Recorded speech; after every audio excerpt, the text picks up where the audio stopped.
లక్ష పున్నముల వెలుగులు కలిసిన నక్షత్ర కాంతి నా ముందుంటే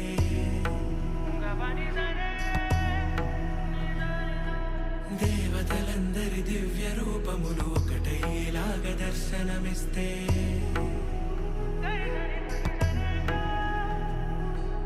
ఆకాశమంత అణుబాంబు వచ్చి హఠాత్తుగా నా ముందు పడితే